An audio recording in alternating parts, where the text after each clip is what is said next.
infancia fue muy particular. Si me decís feliz, a su manera sí. Era una chica bastante solitaria. eh, Me encantaba jugar sola. Tenía amigas también y demás, pero me costaba bastante. Me crié en mi primera infancia en un ambiente muy entre adultos, muy cuidada. Por lo tanto, por ahí me costaba más vincularme con otros chicos. Pero me fascinaba jugar sola, inventar historias, jugar con cositas. Crecí en principio en la casa de mis abuelos hasta los 6 años y después este, nos mudamos a una cuadra. No fue tan grande la movida. Pero bueno, ahí es como que eh, era amiga de algunos vecinos. Tenía también, bueno, cuando me mudé, otra vecina más que era muy amiga. Eh, y me encantaban las historias. Ya a esa altura recuerdo mucho a mi mamá contándome historias en la cama, a la hora de la siesta, historias que ella inventaba, era una excelente narradora oral. Y mezclaba cosas de fantasía con cosas de su propia infancia, del campo, que eran geniales, los hacía humorísticos o los hacía muy emotivos. Ella disfrutaba conmigo y con mi hermano de ver qué reacción teníamos con los cuentos. A mí me hacía llorar siempre, era tremenda, pero después con mi hermano ya cambió para que sean más divertidos porque a él le gustaba más esa onda. Pero sí, fue una infancia con muchas cosas que pasaron. Feliz así de cuentos de hadas, no. La muerte de mi abuelo me marcó bastante. Murió justamente antes de que nosotros nos mudáramos y me dejó un vacío importante. Pero bueno, creo que eso no es tampoco una tragedia tremenda comparada con otras infancias. Bueno, las primeras lecturas llegaron de la mano de mi mamá, que era una persona a la que también le gustaba escribir y también le gustaba leer. Y siempre tuve pocos libros, no era una nena de tener muchos, pero los que tenía los leía y los releía. Estas colecciones de Sigmar, de mis animalitos, otro cuento, otro libro que compilaba cuentos un poco más grandes, también infantiles. Pero el primero de todo y el más significativo y sobre el cual estoy escribiendo también fue un libro del cual no recuerdo el título, pero era de un tren que no sabía esperar y entonces chocaba y demás, y del cual mi mamá decía que yo hacía que leía. O sea, yo veía que ella se ponía orgullosa de eso y en realidad lo sabía de memoria. Obviamente que no me acuerdo de eso en particular, ella me lo ha contado, pero sí me acuerdo perfectamente de las ilustraciones y demás. Así que nada, los cuentos clásicos, qué sé yo, El traje nuevo del emperador, Pinocho, La Cenicienta, todas esas colecciones me fueron signando hasta que después, bueno, en la escuela llegaron los libros de lectura y la biblioteca de la Escuela Casado, que fue mi primer acceso a libros ya más grandes, a un intercambio. Recuerdo haber leído Viaje al centro de la Tierra de Julio Verne sentada en el patio de mi casa totalmente enamorada de ese texto. Así que bueno, mis primeras lecturas fueron esas, que bueno, más o menos son las de todos, qué sé yo. Más o menos a los 11, copiando poemas, también incitada por mi mamá, viendo que ella escribía y que leía y que por ahí recitaba cosas de memoria, como La estancia del mojón, me acuerdo, esa historia. Empecé como a copiar poemas, después un poquitito más grande a generar historias también con algún argumento ya un poco escuchado. Y a partir de los 13, 14, ya empezar a escribir poemas sobre todo, más propios.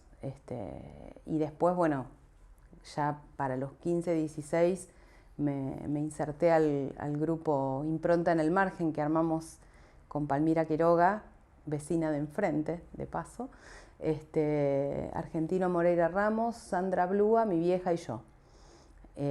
Y con mucho orgullo y alegría editamos lo que ahora le dirían fanzine, sería un fotocopiado así, donde todos exponíamos nuestro trabajo. Bueno, vamos a ver, listado de maestros. Voy a hacer una asociación bastante libre. Mi maestra de primaria, Nélida Pozzi, dijo una vez: qué bien que escribís, podés ser escribana. Y yo dije, escribana, qué cosa que no entiendo. Nérida tenía en algún punto alguna razón, viste que de la escritura es difícil vivir, pero de la escribanía era otra cosa. No le di bolilla. Pero bueno, yo tenía 8 años cuando me dijo eso, pero me quedó grabado. Y en el fondo, bueno, ¿cuánto necesita un niño o una niña eso? La palabra del maestro o de la maestra, qué importante que es. Que te haga ver que algo de lo que vos estás haciendo está bien. Para ellos es muy importante. Después, más adelante, bueno, mi vieja siempre maestra en ese punto.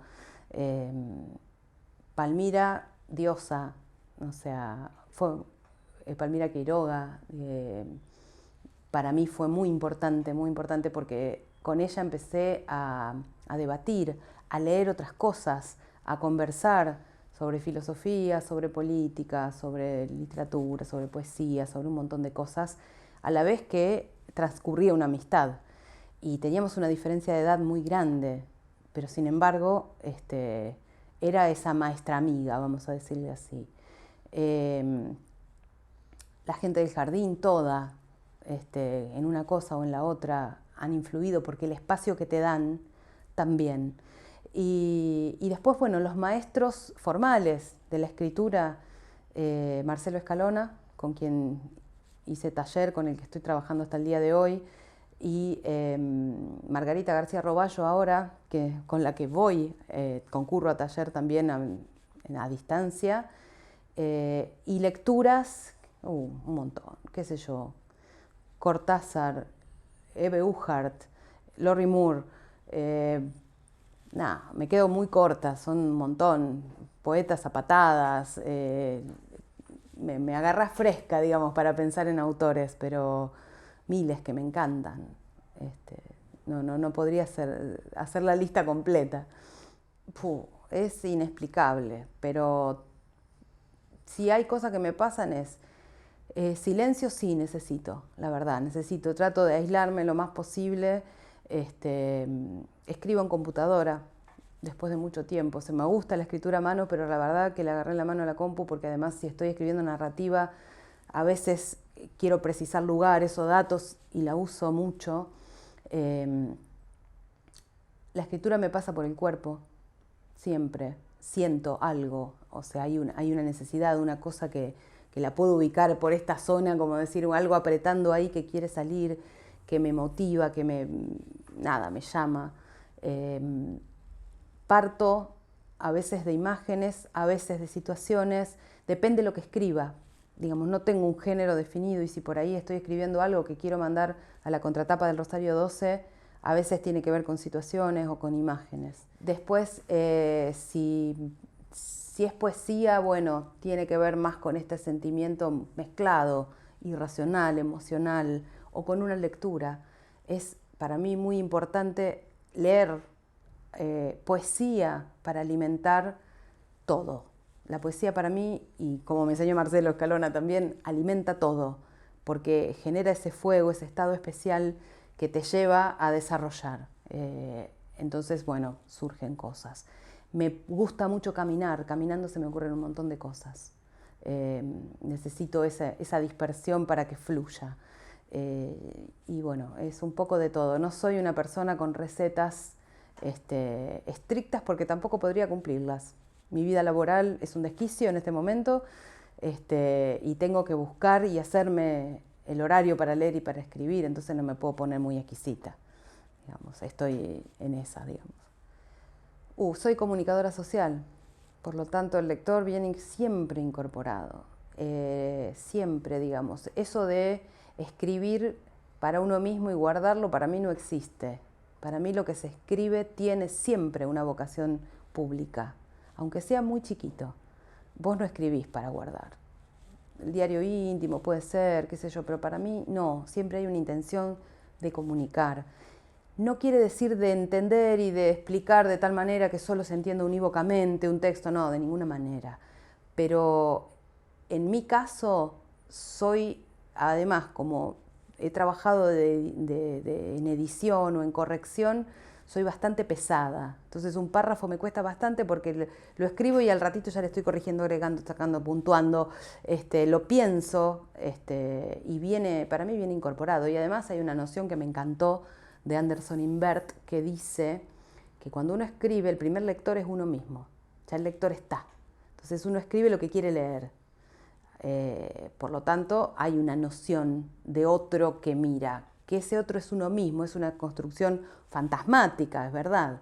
Pero después, bueno, uno lo que hace, o yo lo que hago, es compartir ese texto con algunas personas y ver qué pasa. Y es maravilloso ver a dónde hacen énfasis los demás. Pero bueno, no, a veces no tiene que ver con tu yo lector, eso, sino con el otro. Pero sí, para mí el lector está implicado siempre. El verso siempre, la prosa a veces. La prosa me cuesta fortunas, no soy una prosista, la verdad. Trabajo y me cuesta mucho hacerlo, pero cuando lo hago con una pasión y una inmersión en el universo que estoy trabajando, que realmente, bueno, me lleva a disfrutarlo mucho. La poesía para expresar emociones, sentires, para poner a pensar, para preguntar. La narrativa para exponer, para contar, para decir algo que generalmente por ahí viene de alguna vivencia o mezcla y requiere ficción. Si vamos a los puntos más extremos, la poesía es para la verdad. La narrativa es para esquivar, para tocar al sesgo algunas cosas y decirlas sin decirlas. Y en el medio está algo parecido a la crónica, que mezcla un poco todo, que muchas veces suele ser un lenguaje muy interesante para cuando uno quiere ser más explícito con algunas problemáticas, o algunas cosas que lo inquietan. Así que para eso. Es un tiempo que uno quita a otras cosas. Digamos, a mí me pasa que a veces tengo ganas de leer y no puedo. Entonces voy buscando los pedacitos, tengo 2 hijos, tengo que estar presente, quiero estar presente.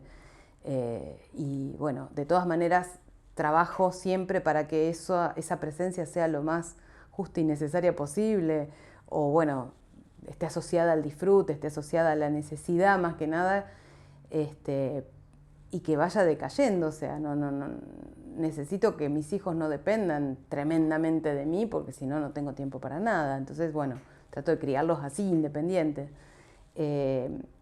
Y con la pareja, nada, comparto lo que puedo. O sea, a él no le gusta mucho el ambiente literario, la cuestión de las presentaciones ni de las lecturas. De hecho, ni siquiera le comparto mi literatura, no lo necesito. No me parece que sea necesario que tu pareja tenga que sí o sí escucharte o ese tipo de cuestiones, no, para nada. Él tiene su afición y la sigue, que son los cómics, y yo tengo la mía. O sea, tenemos papeles y libros en casa, pero que nos están por comer, básicamente. Pero sí, el tiempo al trabajo es robado, claramente. Me ha pasado en otras épocas de decir, bueno, tengo un rato en el laburo cuando cumplí horarios, qué sé yo, y un rato muerto, me pongo a escribir. Y por ahí cuando te vienen a hinchar con algo del laburo, decís, ¿viste? Y en realidad estás vos infringiendo la norma.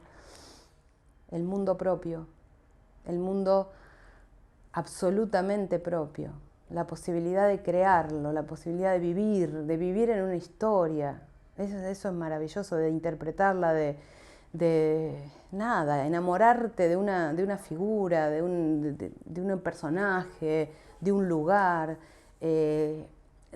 incluso cuando lo escribís o cuando lo editás, como me pasó con una novela colectiva que hicimos, quedarte a vivir en el espacio donde están los personajes, por la posibilidad de modificarlo, de crear, de ver, de dialogar.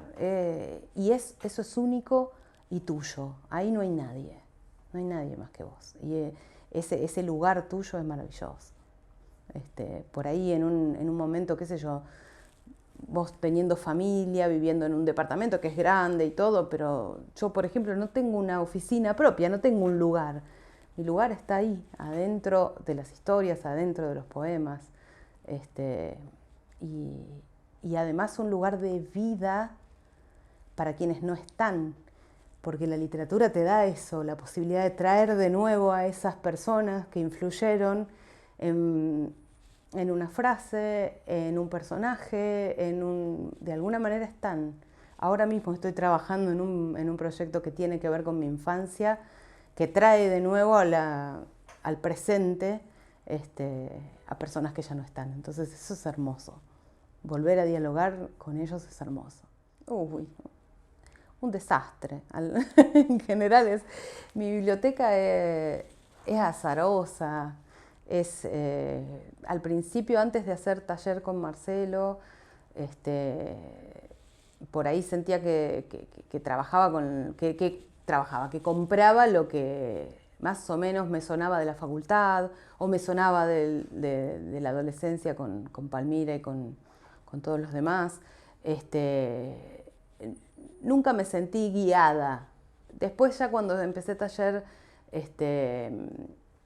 más adelante, sí, con un poco más de consignas, de lectura y demás, que me parecen fabulosas además. O sea, el hecho de poder vos guiar a alguien en la lectura te va a llevar a dejar una herencia en esa persona, un legado que es valiosísimo. Digamos, yo no estudié una carrera literaria, por lo tanto, tenía sí una materia optativa que nada, fue lo mejor que tuve en toda la carrera. Evidentemente me equivoqué de vocación, pero me acuerdo que estaba Roberto Retamoso allí en esa cátedra que era de periodismo y literatura, y bueno, veíamos Art, Borges, Walsh, genios, amaba eso. Y bueno, ahí biblioteca. Buenos Aires, cuando vivía allá, tenía una librería de viejo, iba y buscaba y veía intuitivamente, no buscaba mucho. Y después sí, y ahora sí, o sea, ahora además las redes hoy te ofrecen también una posibilidad de recomendaciones muy amplia, y de amigos, por supuesto, amigos, compañeros, alumnos de taller, lo que sea, te vas nutriendo. El asunto es que tengo pilas de libros, muchos empezados, otros por empezar, y el tiempo es acotado, pero sí, las voy construyendo así. Nada, no hay nada. A ver, afuera de la lengua, ¿qué puede quedar afuera de la lengua? La cuestión del cierto deseo, lo sé, el sexo, pero el sexo es siempre lenguaje de alguna manera. Está ocurriendo y vos te están pasando palabras por la cabeza. Afuera de la lengua no hay nada, somos seres hablados antes de nacer. Nuestro mundo es un mundo de palabras y por eso es tan tremendo cuando el lenguaje se empobrece o se acortan las oportunidades de usarlo, de engrandecerlo, y no estoy hablando ni del inclusivo ni de nada de eso, para mí eso es evolución propia de la lengua. El asunto es si lo quieren imponer o no lo quieren imponer, es otra historia. Pero la lengua es un ser vivo más en este mundo. Por lo tanto, para mí no hay nada fuera de la lengua. De algún modo sí. Sí, volviendo a lo que te planteaba antes. Si hay prefigurado un lector, aunque sea en uno mismo, la literatura de alguna manera siempre trata de tirar una botellita al mar. Uno dice cuando dice, y dice, como dice Alejandra Pizarnik, mucho más de lo que las palabras dicen. Y algo hay de querer comunicar a otro en eso que escribís. Para mí sí hay un vínculo grande con la comunicación, que no quiere decir que sea información. La comunicación es otra cosa, es mucho más amplia que esa cosa de brindar información, prender un noticiero, transmitir por redes. Eso es dar datos. Comunicarse es otra cosa, es tratar de generar un cierto plano de igualdad entre dos o más hablantes, si se quiere, y la literatura invita, dice cosas.